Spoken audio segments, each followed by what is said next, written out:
ತುಮಕೂರು ವಾಯ್ಸ್ಗೆ ಸ್ವಾಗತ ಸ್ನೇಹಿತರೆ. ಸಬ್ಸ್ಕ್ರೈಬ್ ಆಗಿಲ್ಲ ಅಂದ್ರೆ ಈಗಲೇ ಈ ಕೆಳಗೆ ಕಾಣುವ ಸಬ್ಸ್ಕ್ರೈಬ್ ಬಟನ್ಗೆ ಈಗಲೇ ಕ್ಲಿಕ್ ಮಾಡಿ. ನಾವು ಮಾಡುವ ವಿಡಿಯೋಗಳ ನೋಟಿಫಿಕೇಶನ್ಗಾಗಿ ಬೆಲ್ ಐಕಾನ್ ಅನ್ನು ಪ್ರೆಸ್ ಮಾಡೋದನ್ನ ಮರಿಬೇಡಿ. ನಮ್ಮ ತುಮಕೂರು ಹೆಡ್ ಕ್ವಾರ್ಟರ್ಸಲ್ಲಿ BH ರೋಡ್ ZP ಆಫೀಸ್ ಹತ್ತಿರದಲ್ಲಿ ಸೋಷಿಯಲ್ ವೆಲ್ಫೇರ್ ಗರ್ಲ್ಸ್ ಹಾಸ್ಟೆಲಲ್ಲಿ ಒಂದು ಶಾರ್ಟ್ ಸರ್ಕ್ಯೂಟ್ ಆಗಿದೆ, ಎಲೆಕ್ಟ್ರಿಕಲ್ ಶಾರ್ಟ್ ಸರ್ಕ್ಯೂಟ್.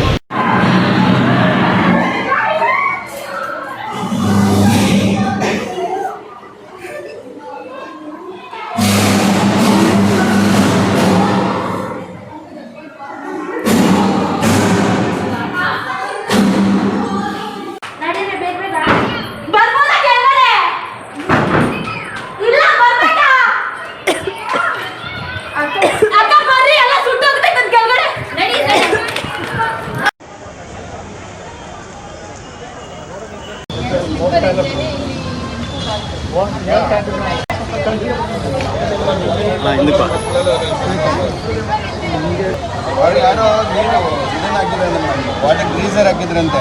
ಆ ಟೈಮಲ್ಲಿ ಏನೋ ಬೆಂಕಿ ಹಚ್ಕೊಂಡಿದ್ದಾರೆ ಸ್ಟೂಡೆಂಟ್ಸ್ ಹೇಳ್ತಿದ್ದಾರೆ, ಬಟ್ ಇನ್ನೂ ಕ್ಲಾರಿಟಿ ಇಲ್ಲ.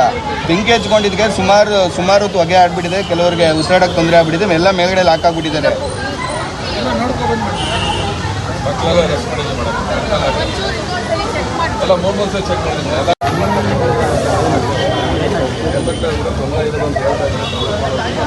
ಇವ್ರ ಸ್ಟೂಡೆಂಟ್ಸ್ ಎಲ್ಲ ಸಣ್ಣ ಪುಟ್ಟ ಆಗಿದೆ. ಅವ್ರಿಗೆ ಗೊತ್ತಿದ್ದು ಹಳೆ ವೈರಿಂಗ್ಸ್ ಅಂದ್ಬಿಟ್ಟು ಅವರು ಸ್ವತಃ ನಮಗೆಲ್ಲ ನಾವು ಹೇಳ್ಬೋದ, ನಮಗೆ ಹಳೆ ವೈರ್ ಹೊಸ ವೈರ್ ಅಂತ ಯಾವುದು ಗೊತ್ತಿಲ್ಲ. ಅವ್ರಿಗೆ ಹೇಳಿದ್ರೆ ಹಳೆ ವೈರ್ ಅಂತ ಗೊತ್ತಾದ್ಮೇಲೆ ಅವರೆಲ್ಲ ಕಂಪ್ಲೀಟ್ ಫಸ್ಟ್ ಸರಿ ಮಾಡಿಸ್ಬೇಕಲ್ವ ಮ್ಯಾಮ್.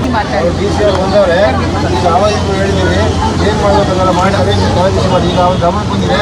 ಇದೊಂದೇ ಅಲ್ಲ, ಈಗ ಎಲ್ಲೆಲ್ಲ ಹಾಸ್ಪಿಟಲ್ಗಳೆಲ್ಲ ಏನೇನಾಗಿದೆಯಲ್ಲ ಅದೆಲ್ಲ ಅವ್ರ ಗಮನ ಬಂದಿದೆ, ಅವರೆಲ್ಲ ಸರಿ ಮಾಡ್ತಾರೆ. ತಲೆ ಸೊ ತಕ್ಷಣ 6:45ಗೆ ನಾನು ಸ್ಥಳಕ್ಕೆ ಬಂದಿದ್ದೀನಿ. ಸರ್ಕ್ಯೂಟ್ ಬೋರ್ಡ್ ಮಾತ್ರ ಸುಟ್ಟೋಗಿದೆ. ಯಾವ ರೀಸನ್ಗೆ ಅದು ಸುಟ್ಟೋಗಿದೆ ಅಂತ ಇನ್ನೂ ನಾವು ನೋಡಿಲ್ಲ. ಈಗ ಫೈರ್ ಡಿಪಾರ್ಟ್ಮೆಂಟು ಮತ್ತು ಬೆಸ್ಕಾಮ್ ಅವರು ಇಬ್ಬರು ಕೂಡ ಇಲ್ಲಿ ಇದ್ದಾರೆ. ಅವರು ರೂಟ್ ಕಾಸ್ ಅನಾಲಿಸಿಸ್ ಮಾಡಬೇಕು, ಯಾವ ರೀಸನ್ಗೋಸ್ಕರ ಶಾರ್ಟ್ ಸರ್ಕ್ಯೂಟ್ ಆಯಿತು ಅಂತ. ಇಲ್ಲಿ ಹೆಣ್ಮಕ್ಳಿಗೆ ಸ್ವಲ್ಪ ಅವರಿಗೆ ಈ ಒಂದು ಇವ್ಯಾಕ್ಯುಯೇಷನ್ ಪ್ರಾಸೆಸಲ್ಲಿ ಅವರಿಗೆ ಸ್ವಲ್ಪ ಭಯ ಮತ್ತು ಆತಂಕ ಆಗಿದೆ.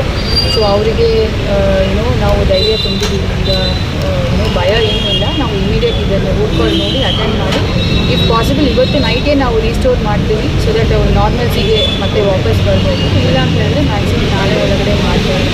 ಈಗ ಸದ್ಯಕ್ಕೆ ಅವರು ಪಕ್ಕದಲ್ಲಿ ಒಂದು ಬಿಲ್ಡಿಂಗಲ್ಲಿ ಎಲ್ಲರೂ ಇದ್ದಾರೆ.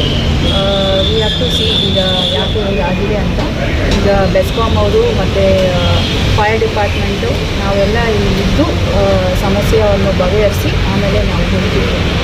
ನಿನ್ನೆ ಮೆಟ್ರಿಕ್ ನಂತರ ಬಾಲಕಿಯರ ವಿದ್ಯಾರ್ಥಿಗಳಿಗೆ TCS B.Ed ಕಾಲೇಜ್ ವಿದ್ಯಾರ್ಥಿಗಳಿಗೆ BH ರೋಡ್ ಇಲ್ಲಿ ತುಮಕೂರು ಟೌನ್ ಆಕಸ್ಮಿಕ ಅವಘಡ, ಬೆಂಕಿ ಶಾರ್ಟ್ ಸರ್ಕ್ಯೂಟ್ ಆಗಿದೆ ಮೀಟ್ರ್ ಬೋರ್ಡ್ ಹತ್ರ. ಆ ಕಾರಣದಿಂದ ವಿದ್ಯಾರ್ಥಿಗಳು ಹೊಗೆ ಬಂದ ಕಾರಣ ಭಾಳ ಭಯಭೀತರಾಗಿ ಮಕ್ಕಳು ಭಯದಲ್ಲಿರ್ತಾರೆ. ಅಂಥ ಸಂದರ್ಭದಲ್ಲಿ ಮಾನ್ಯ ಜಿಲ್ಲಾಧಿಕಾರಿಗಳು, CO ಅವರು, SP ಅವರು, ಪೊಲೀಸು ಮತ್ತು ಎಲ್ಲ ಅಗ್ನಿಶಾಮಕ ದಳ, KEB ಇಲಾಖೆಯರು ಎಲ್ಲರೂ ಸಹ ಬಂದು ಇಲ್ಲಿ ಎಲ್ಲ ವಿದ್ಯಾರ್ಥಿಗಳ ಸುರಕ್ಷತೆಯನ್ನು ಮಾಡಿ ಭಾಳ ಸುರಕ್ಷಿತವಾಗಿ ವಿದ್ಯಾರ್ಥಿಗಳನ್ನು ಹೊರಗೆ ಕರ್ತರಲಾಗಿದೆ. ಯಾವುದೇ ಮಕ್ಕಳಿಗೂ ಸಹ ಯಾವುದೇ ಒಂದು ಸಣ್ಣ ಸಮಸ್ಯೆಗೂ ಸಹ ಆಗಿರಲಿಲ್ಲ. ಆದರೆ ಒಂದು 10ರಿಂದ 17 ವಿದ್ಯಾರ್ಥಿಗಳು ಭಯಭೀತರಾದ ಕಾರಣ ಅವರ ಸಮಾಧಾನಕ್ಕೋಸ್ಕರ ಅವರನ್ನು ಅವರ ಇಚ್ಛೆಯಂತೆ ಹಾಸ್ಪಿಟ್ಲಿಗೆ ಕರೆದುಕೊಂಡು ಹೋಗಿದ್ದೆವು. ಅಷ್ಟೋ ಜನ ರಾತ್ರಿ ಟ್ರೀಟ್ಮೆಂಟ್ ಆದ ತಕ್ಷಣ ಅವರು ವಾಪಸ್ ಬೆಳಗ್ಗೆ ಕರ್ಕೊಂಡ್ಬಂದಿದ್ವಿ. ರಾತ್ರಿ ನೈಟ್ ಹಾರ್ಟ್ ಹಾಸ್ಪಿಟ್ಲಲ್ಲಿ 4 ಜನ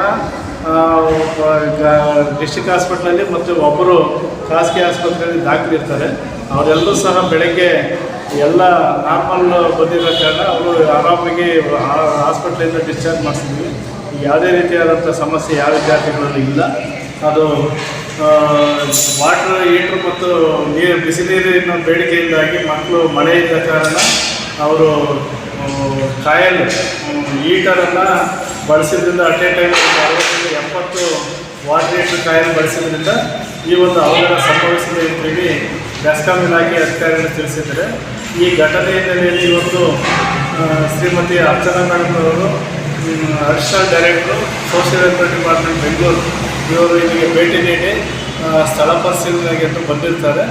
ಮೇಡಮ್ನವರು ಎಲ್ಲ ಸಂಪೂರ್ಣವಾಗಿ ವಿದ್ಯಾರ್ಥಿ ಜೊತೆಗೆ ಅವರ ಯೋಗಕ್ಷೇಮ ಮತ್ತು ಈ ಘಟನೆಯ ಬಗ್ಗೆ ವಿವರವಾಗಿ ಮಾಹಿತಿಯನ್ನು ಪಡೆದುಕೊಂಡಿದ್ದಾರೆ ಮತ್ತು ಇದು ತುರ್ತಾಗಿ ರಿಪೇರಿ ಮಾಡಿಸುವಂತೆ ಸಹ ಸೂಚಿಸಿದ್ದಾರೆ.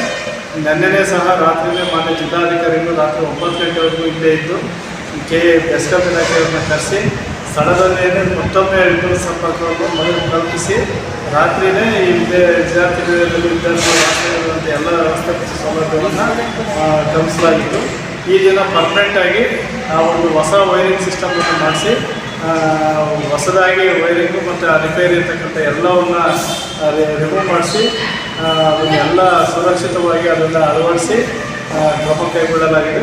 ಇನ್ನು ಅದನ್ನು ವೈರಿಂಗ್ ಕೆಲಸ ಮಾಡ್ತಾಯಿದ್ವಿ. ಇವತ್ತು ಕಂಪ್ಲೀಟ್ ಆಗ್ತದೆ, ಯಾವುದೇ ತೊಂದರೆ ಇಲ್ಲ ಸರ್. ಇನ್ನು ಮುಂದೆಯೂ ಸಹ ಯಾವುದೇ ವಿದ್ಯಾರ್ಥಿಗಳಲ್ಲಿ ಈ ರೀತಿ ಆಗದ ರೀತಿಯಲ್ಲಿ ಮುನ್ನೆಚ್ಚರಿಕೆಯನ್ನು ವಹಿಸ್ತೇವೆ ಮತ್ತು ಈ ರೀತಿ ವಾಟರ್ ಬಳಸದೇ ಇರೋ ರೀತಿಯಲ್ಲೂ ಸಹ ಮಕ್ಕಳಿಗೆ ತಿಳುವಳಿಕೆಯನ್ನು ಮೂಡಿಸಲು ಕ್ರಮ ಕೈಗೊಳ್ಳಲಾಗುತ್ತೆ ಸರ್.